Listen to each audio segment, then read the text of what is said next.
Welcome to take 38. I get this close to finishing and then a proper name slips out of my fucking mouth. God damn it. Okay, what is it? Monday. We're going to recap some of the shit I may have fucked up from episodes 1 and 3, which isn't much, but there's a couple of tiny details you might want to understand better. And I'm going to give you a fresh pile of shit that number one singer caused. So let's get into it. All right, Breakaway. The last band I was in, the band I had I got a tattoo of a band, of a cover band's name on my arm. I knew it was going to be the last band I'd ever played in. With having to have another spinal fusion surgery, my days were kind of numbered. In any event, that band would not exist this very second if somebody wasn't an arrogant little cock-fucking narcissistic asshat. Who's that, you may ask? Well, it's none other than number one singer. It's late February. We're loading out of a show at Club Paradise. And when I say we, I mean keyboards, bass and drums. Guitar players have left the building. Singers, they put their little mic and went home. And then, or you go behind the bar and you pour drinks down chicks' throats. And the bar doesn't charge you for it. Ask me again how he got these women to be with him after a show. So we're loading out, and there's this long-ass hallway to load out. And a lady comes through the door. It's someone that comes see the band almost every weekend. Doesn't matter where we are, she'll drive from Attica to come see the band, whether it's Buffalo, Cheektowaga, West Seneca, Niagara Falls, Orchard Park, Hamburg, Silver Creek, Jamestown, Olean. She was always there. She approached us. She approached number one singer. Sorry, there's no us in that band. It's number one singer. About playing the show. So yeah, we booked it, and then it was a 3-year-in-a-row thing we did. Great party. The lady took care of us, paid us well, fed us, got us hammered. It was a good time. So we're loading out. She comes down the hall, says the new schedule's out. We're like, yay, new t-shirts with beer tent dates on it. Oh, yay! We get to tour beer tents and drink shitty draft beer! We're like, it's probably an oversight that your date's not on it. You know, go talk to number one singer. He's behind the bar, you know, priming the pump, so to speak. And she looks nervous, so a keyboard player goes with. 5 minutes later, they come back, and keyboard player comes through the door first, and he's got this just hump the neighbor's cat look on his face. Which is fucked up, because he doesn't own cats. And she comes behind, you can see, she's welling up quite a bit. We're like, oh, this isn't going to be good. So, what happened? She walked up to number one singer, interrupted his priming the pump moment, and proceeded to be told, oh no, I'm not playing your party this year. I found a higher paying show that day. Didn't bother to tell this lady that. Didn't think to call her in January or February or late December, because that's when all the next year's dates start rolling in. So at this point, keyboard, bass, and I are looking at each other, and we've been grumbling about, I can't take much more of this number one singer shit. So we were thinking about putting something together. So we kind of look at each other. We all had that light bulb above the head moment. And we tell her, hey, look, relax. Everything's going to be fine. We were thinking of doing something else anyways. We'll put something together. It'll be just as good. It won't cost you number one singer band money. And don't worry, we got you. She lost her deposit, like everybody does. We'll get to that in a little while. So she leaves and we load out, and now the search begins. Okay. And by the way, this is before we got thrown out of number one singer's band when number one singer's wife said, you can't have these people in your number one singer band. So, keyboardist finds vocalist that week at church. Now we need a guitar player. You're going to play Bon Jovi. You're going to play Journey. You're going to play all that shit cover music that you love to play. You're going to need a guitarist. And we're calling everybody, and nobody's up for a one-off gig, especially way out the Attica, where it's close to Attica. I can't think of the name of the town. It'll come to me. I'll get back to that. And if I fuck it up, I'll make a special episode just to tell you the right name of the fucking town. So one day, Patty could see the frustration. It's probably been 2 weeks now, and we still can't find somebody. And I'm stomping around being me, grumpy.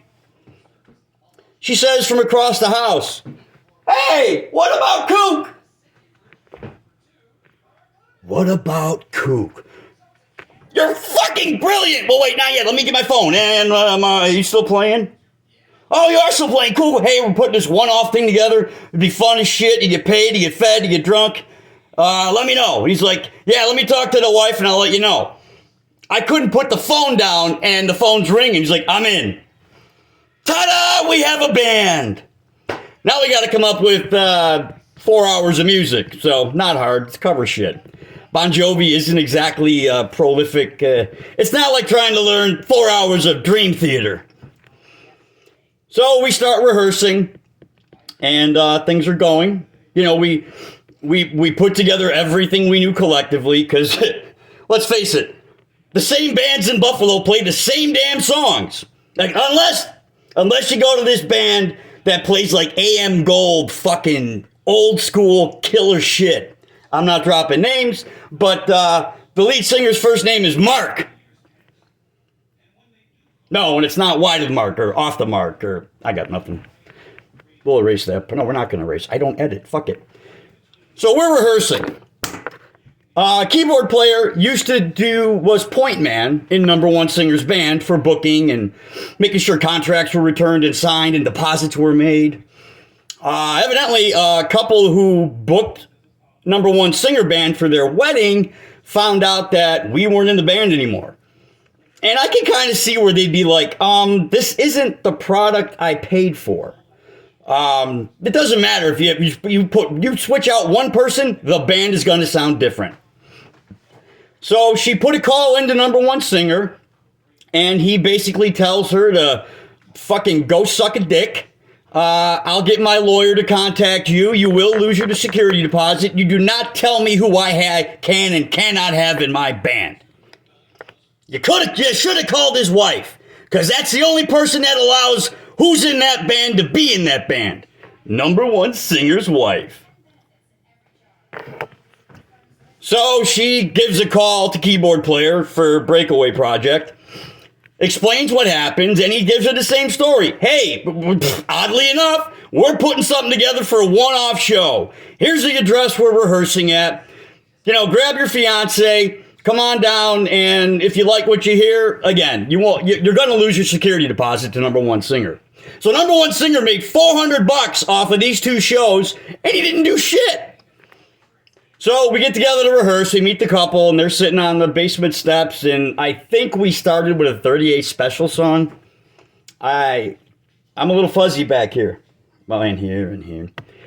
And we get about not even halfway through, and they start, waving us off like, stop. I'm like, well, that one gig and done. No, quite the opposite. We want you. Okie dokie. So now Breakaway is booked for 2 shows to cover the arrogance of one number one motherfucking narcissistic asshat motherfucker singer. When's the date? Got it. Thank you.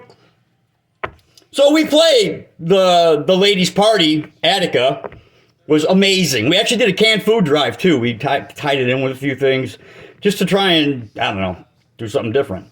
At this point, Breakaway wasn't Breakaway like full time yet.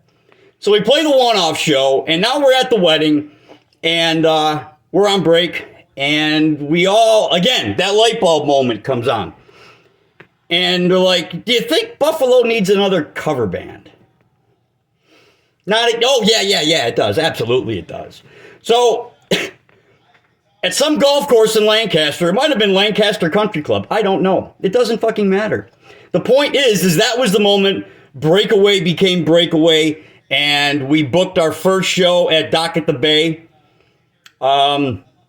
Oh, wait till you hear that story. The fucking dock at the bay. I'm telling it now. This is too good to not fucking tell. So we booked dock at the bay.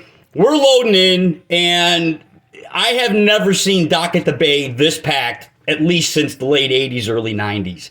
It was asses to fucking elbows on the patio, on the upper bar. People were actually standing up at the top on that. It was insane. You know, because you're busy setting your shit up. You're not really paying attention. And my kid comes up to me and taps me on the shoulder. He's like, you might want to turn around. And it's like turning around on stage. Yeah, I don't know. Just if you were in a big band and people paid to come see you. A lot of people. So that just took the stress factor right up. So we're set up. We sound check. We're ready to go. Now, number one singer hears that, oh my God, a bar actually booked Breakaway. How the fuck did I let that happen? So at the time, Club Paradise was doing their cruise nights.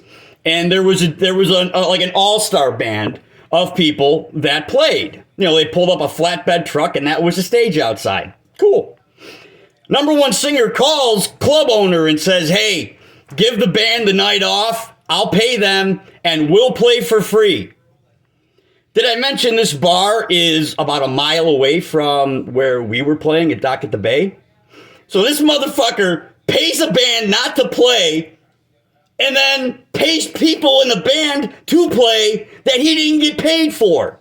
Just so he could fucking take crowd from us from Dock at the Bay. All right. So now we're there, set up, ready to go. And out of fucking nowhere, this monsoon blows up off the lake. These are both outdoor gigs. And it just starts coming down in buckets. We're grabbing tarps. We're diving. We got people holding on for dear life because it's windy as shit. The rain passes within 15 minutes. I mean, it was unbelievable the amount of rain that fell. So now it's, okay, let's uncover shit and let's see if shit still works. And, oh, look at that. Everybody left. Well, that was a good 3-show run. Little did we know, everybody ran to their cars or inside the building, because by the time we got shit uncovered and tested, they were back. And it was fuller than it was before the rain. It was bananas. Probably one of my favorite all-time shows. So we start to play, and that's that. About, I don't know, 25 minutes into our set, I happen to look to my left, and I see the female vocalist from number one singer's band. And I'm like, the fuck's she doing here? She's supposed to be playing at Club Paradise. And then the drummer comes. I'm like, then I remembered, they're playing on a flatbed truck with no cover. We had at least some cover and tarps. They had nothing. You want to talk about Karma Train backing up and running your fucking ball sack over? So yeah, Breakaway was born out of his ignorance. To cover a show, he told a lady he found a higher paying gig for. Cover another show, he told the couple who booked us for the wedding that they don't tell him who's in his band. And now we're going to put something together, and it's working. All right. It even gets crazier from this point. Stay tuned.